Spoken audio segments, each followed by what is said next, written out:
আজকের suspense story চ্যানেলে আপনাদের সকলকে স্বাগত। আমাদের গল্পগুলো আপনাদের যদি ভালো লেগে থাকে তাহলে অবশ্যই আমাদের চ্যানেলটিকে সাবস্ক্রাইব করে আমাদের পাশে থাকবেন। এতদিন গল্প বন্ধ রাখার জন্য আমরা আপনাদের কাছে দুঃখিত। বিশেষ কারণবশত এতদিন গল্প বন্ধ রাখতে হয়েছিল। আজকের গল্প সাঁঝ বেলাতে ভূত, লেখক সুজিত নাথ। তখন আমি আছি হাওড়া রাধানগরে। সবে তরঙ্গপুর থেকে বদলি হয়ে এসেছি। চারপাশে বাবলার বন। বাগনান থেকে বাসে এসে নামি বেলপুকুরে। তারপরে ক্যানেলের পার ধরে আঁকাবাঁকা নির্জন পথ বেয়ে চলে আসি রাধানগরের প্রান্তে। ধানক্ষেত আর বাবলার বন ছাড়া 1.5 কিলোমিটার পথের মধ্যে ঘর বাড়ি নেই। কদাচিৎ 2-1 মানুষের সাক্ষাৎ মেলে এই পথে। সন্ধ্যার পরে বিপজ্জনক পথ। ছিনতাই তো হতেই পারে, প্রাণ সংশয়ও হতে পারে। বর্ষায় কাদা জমে নরগুলজার হয় এ পথে। অমিত এবং দিলীপবাবুর পা ভেঙেছে এই পথেই কাদায় পড়ে। প্রথম দিন এখানে এসেই দীর্ঘশ্বাস ফেলেছিলাম। হায়, এ শ্মশান প্রান্তর ছাড়া কি আর জায়গা ছিল না এ জেলায়? আবাসিক শিক্ষা প্রতিষ্ঠান এমন পাণ্ডববর্জিত জায়গায় কেন যে করা হয়েছিল তার অর্থ খুঁজে পাইনি সেদিন। জানি না অন্য কেউ পেয়েছিল কিনা, তবে সহকর্মীদের অনেককেই দীর্ঘশ্বাস ফেলতে দেখেছি নীরবে। কিন্তু তবুও থাকতে হচ্ছে এইখানেই। সংস্থার আশেপাশে 8 কিলোমিটারের মধ্যে কোনো ঘরবাড়ি নেই। একটা ছোট্ট চায়ের দোকান ছিল, সেটাও উঠে গেছে। উত্তর পূর্ব দিকে অতি সম্প্রতি নিতাই ভক্ত একটা ঘর তুলছে। হয়তো একমাত্র প্রতিবেশী হওয়ার যোগ্যতা অর্জন করবে সেই। কি আর করা, এহেন পরিবেশেই খাপ খাইয়ে চলতে হচ্ছে চাকরি রক্ষার তাগিদে। দেখতে দেখতে গরমের ছুটি পড়ে গেল। শেষ 15 দিন আমাকে দায়িত্বে থাকতে হবে সংস্থার। ছুটি হতেই কলকাতায় চলে গেলাম। ফিরতে হবে 25শে মে। প্রথম 15 দিন এদিক সেদিক ঘুরে 25 তারিখে রওনা দিলাম রাধানগরের উদ্দেশ্যে। বেলপুকুরে তুলসীবাবুর দোকানে নামলাম। তখন বিকেল প্রায় 5টা। তুলসীবাবুর দোকানে বরাবর আড্ডা দিয়েই আমরা সাধারণত দল বেঁধে ফিরি। আজ আমি একা, দলবল ছুটিতে। অতএব একটু তাড়াতাড়ি বেরিয়ে পড়ি। আকাশটা আবার একটু ঘোলাটে লাগছে। শুভেন্দুবাবুর প্রেস ছাড়িয়ে যখন রাস্তার দুপাশে গজিয়ে ওঠা ঝুপড়িগুলোর মধ্যে দিয়ে কাঁচা রাস্তা ঘুরলাম, তখন সন্ধে প্রায় 6টা। অন্যদিন গল্পে গল্পে পথ চলি, তত একঘেয়ে লাগে না। আজ কিন্তু একা একা বিশ্রী লাগছে। কি বা করি? দ্রুত বেগে পা চালাই। মাঠে আউশের চারা মাথা দোলাচ্ছে। দক্ষিণা বাতাসে চুল উঠছে। মনের ভিতর গুনগুনিয়ে উঠছে। কিন্তু এখন গানের অবকাশ কম। আপাতত সংস্থায় পৌঁছানোটাই বড় কথা। আকাশে এতক্ষণ বেশ মেঘও জমেছে। দেখতে দেখতে মাঠের ওপারে শ্যামপুকুরের কলেজ অদৃশ্য হয়ে যায়। চোখে পড়ে ইটের পাজা। ওর দক্ষিণে মামুদপুর। দিনের বেলাতেও আলো ঢোকে না ও গায়ে। ছোট বড় অনেক নিশি কুটুম্বেরই অবস্থান নাকি ওই গায়ে।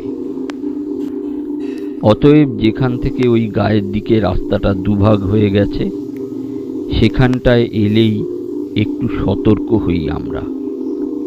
আজও এখানে এসে থমকে দাঁড়ালাম আমি। শোঁ বাতাস বইছে। চেয়ে দেখি তেমাথাটার উত্তর দিক থেকে এগিয়ে এসে রাধানগরের পথে নামল দুজন পুরুষ আর মহিলা। যাক, ভালো হলো, দুজন সঙ্গী পাওয়া গেল এতক্ষণে। ওদের সঙ্গ পাওয়ার জন্য গতি বাড়াই। আর তখনই টিপটিপ বৃষ্টি। পূর্ব দিক থেকে মেঘ এসে কেমন যেন অন্ধকার করে ফেলল চারদিক। এবার প্রায় ছুটতে শুরু করলাম।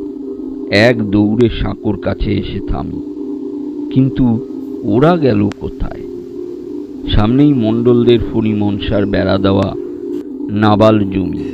ওটা পার হলেই বটগাছ, আর বটতলাটা পার হলেই বেসিক কলেজের বাড়ি। চলে এসেছি প্রায়। একটু জিরিয়ে নিয়ে আবার পা চালাই জোরে। ফণি মনসার বেড়ার কাছে আসতেই বেরিয়ে এলো সেই পুরুষটা। সাদা ধুতি পাঞ্জাবি পরে মেজাজে চলেছে। বোধহয় শ্বশুর বাড়িই যাচ্ছে।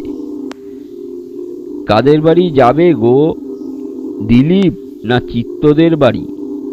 কিন্তু কোনো উত্তর না দিয়ে যেমন মেজাজে চলছিল তেমনি চলতে লাগলো সে। কিন্তু সেই মেয়ে ছেলেটা গেল কোথায়?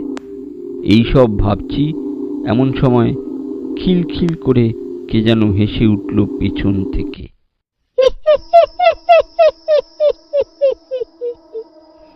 তারপরেই হাঁপাতে হাঁপাতে বলল, দাঁড়াও, অত জোরে গেলে কি পারি?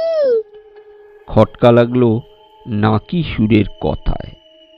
আমার পাশ দিয়ে যেন ছুটে বেরিয়ে গেল মেয়েটা, একটা গরম হলকা বাতাস ছড়িয়ে দিয়ে। এতক্ষণে গাটা একটু ছমছম করে উঠল। চোখে পড়ল বটগাছটা, যেন জমাট অন্ধকারে দাঁড়িয়ে আছে প্রাগৈতিহাসিক যুগের কোনো অতিকায় প্রাণী। ওটার পাশে ছোট শ্মশান। ছোট ছোট ছেলে মেয়েদের ওখানেই দাহ করা হয়, না হয় কবর দেওয়া হয়। মরা গরু বা মোষটোষও ফেলা হয় ওইখানেই। দিনের বেলাতেও কেউ ওপাশ দিয়ে যায় না, একটু ঘুরপথেই যায় সকলে। সন্ধ্যার মুখে এখন একা যেতে হবে ওই গাছের তলা দিয়ে। বুকের মধ্যে ঢিপ ঢিপ করে উঠল।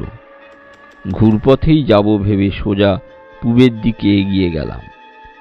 কিন্তু এ কি? রাস্তার উপরে এমনভাবে বটের ডালটা কে নামালো?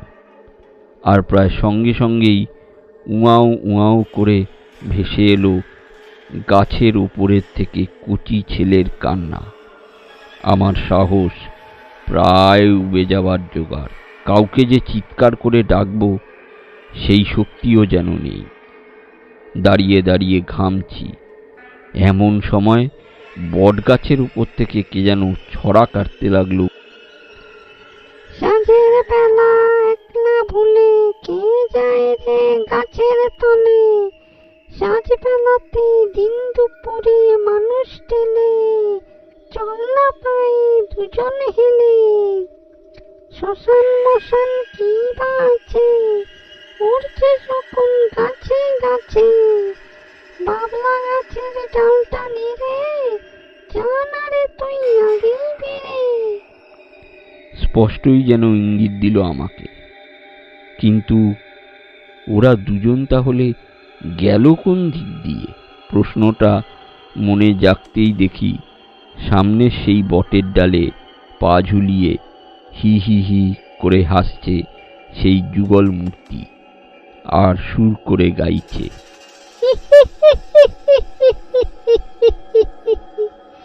দোল দোল দোলে রে, বাবু যাবে কোথা রে, আয় বাবু কাছে আয়, রাঙা মুখ ধুয়ে খাই, দুই খাই দুই খাই, আয় বাবু কাছে আয়, আয় আয় কাছে আয়।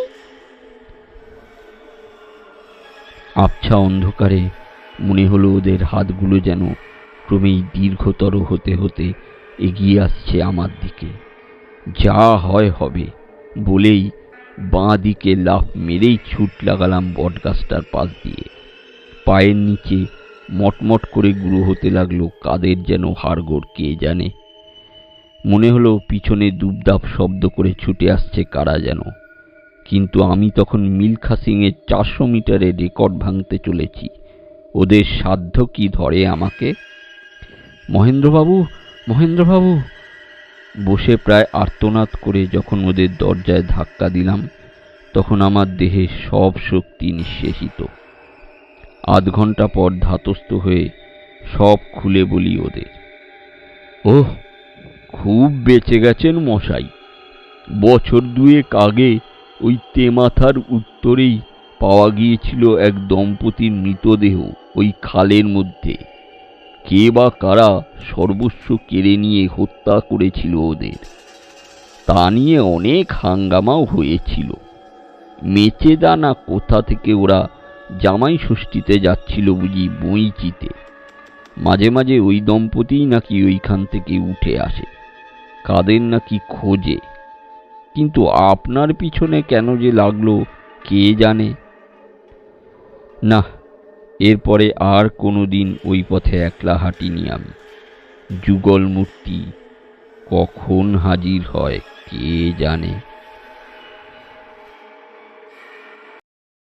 এতক্ষণ আপনারা শুনছিলেন সুজিত নাথের লেখা গল্প সাজবেলাতে ভূত।